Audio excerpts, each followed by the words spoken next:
prison is where criminal disorder is created.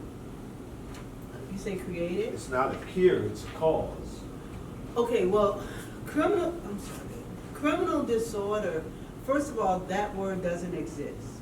So it's up to us to put a meaning to that word. And so a criminal disorder, and I can now I'm gonna speak from experience. For me, I don't know about you guys, but I think about crime all the time. I'm always thinking about something illegal. I always do. I don't care how small it is. I go to Walmart and I want to steal a candy bar just because there's a lot of hidden angers that I have to deal with. You know, I want to say something to somebody. I just want to do something. And those are a lot of criminal disorders, but criminal disorders is when our mind is always thinking about stuff that revolves around crime some kind of way. I put down, because they're mental disorders.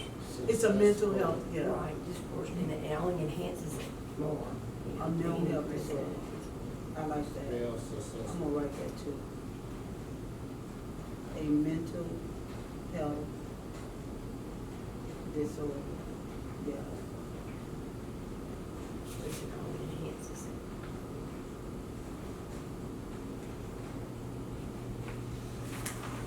Mr. Gregory, what you got? I don't know, is prison a cure for criminal disorder? Remember, the word criminal disorder doesn't exist on paper, but you and I know, and all of us in this room know, it has to exist because we went to prison for it. You know, it's like you said, is it a criminal disorder? Well, you went to prison for what? What was your crime? Robbery. Okay. Good law-abiding citizens don't just sit around and think about robbing somebody, especially with weapons. Okay? So something had to be going on in your brain that triggered you to think that it was okay to go rob somebody with a weapon, even if it was just a knife. But there's What no, if I ain't do it? then you innocent. I was charged. Okay. I think I explained it to you. Okay, but let me ask you a question.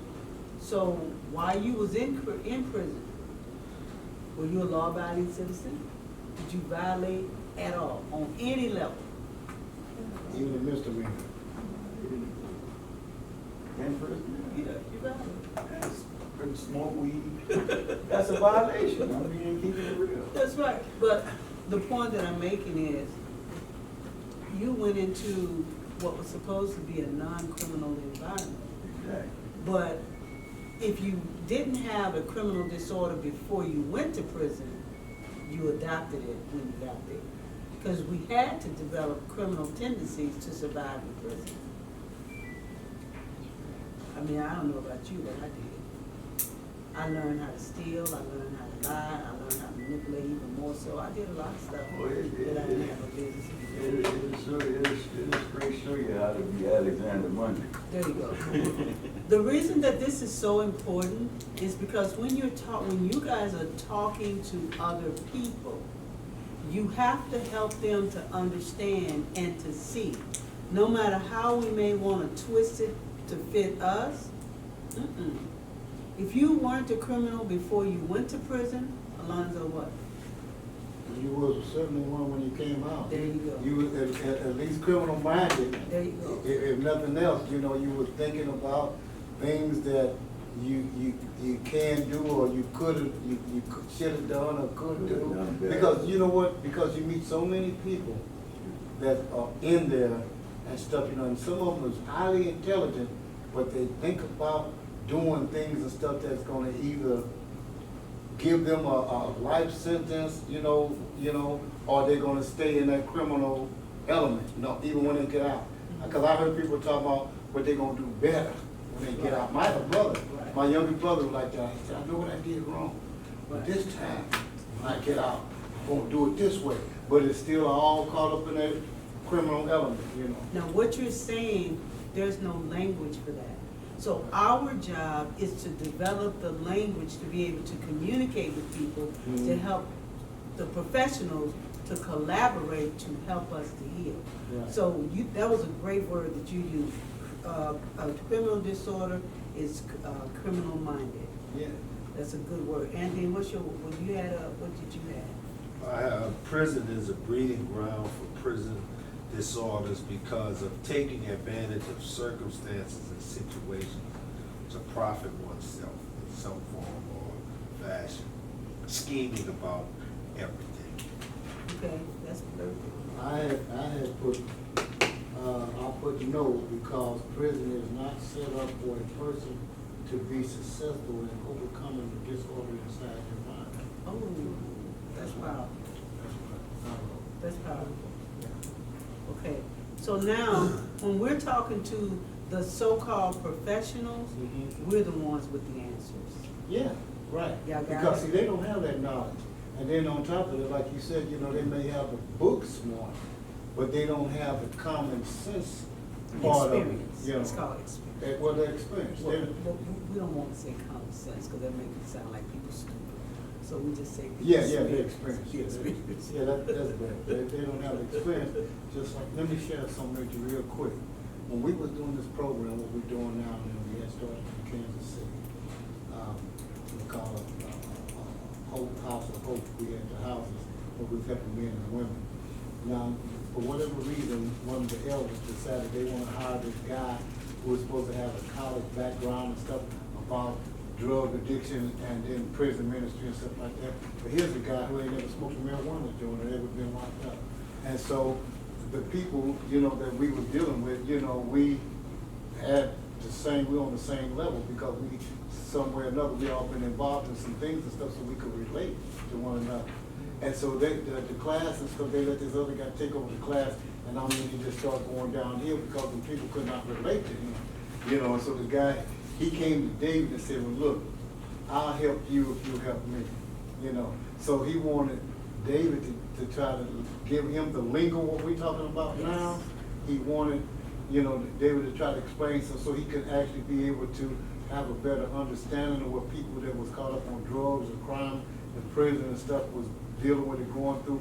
And he said he would give him the elegancies of the words and stuff in order to try to, you know, Okay, so what we're doing here, and I'm going to reiterate it quite often, we're developing that language Right. so that those professionals can help us to heal better. right, Because absolutely. we are developing our own language. Right. Okay, the next question. Would you recommend this class to anyone? Why or why not?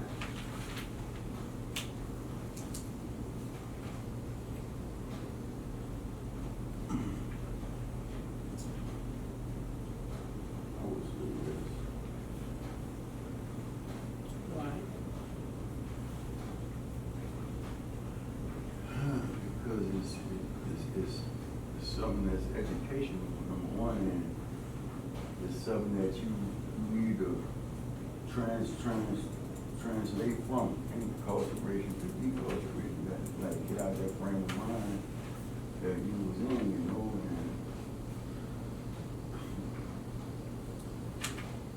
be decarcerated. You know, I think it's something that, you know, need to really be taught to someone.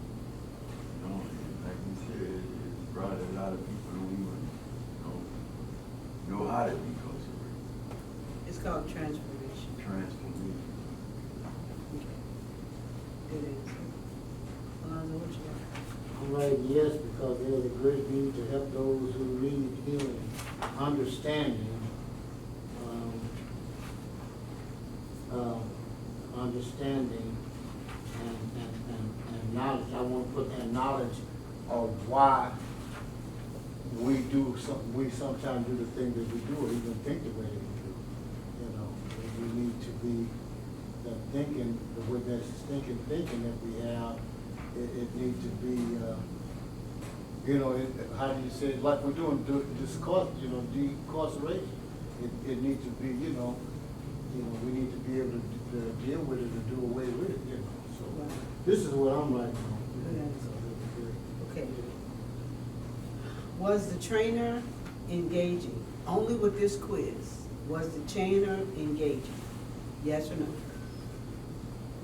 Yes. Okay. What suggestions would you give to improve this module? Because this is the last that we'll be going over the incarceration, history of incarceration. Now we move into the next one. But what would you suggest to improve the module on the history of incarceration?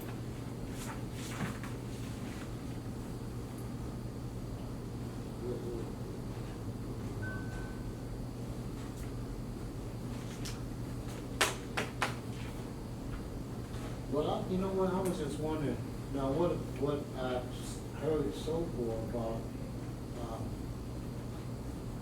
about this module, I don't know what other history that you know of or could be, we could look upon and find out about, you know, to where we may go a little bit deeper about that, but I mean, because I think you did a good presentation on it.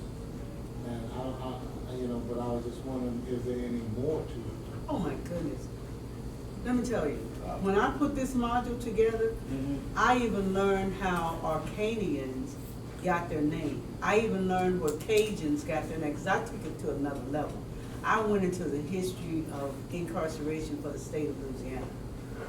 That was the most intense thing for me.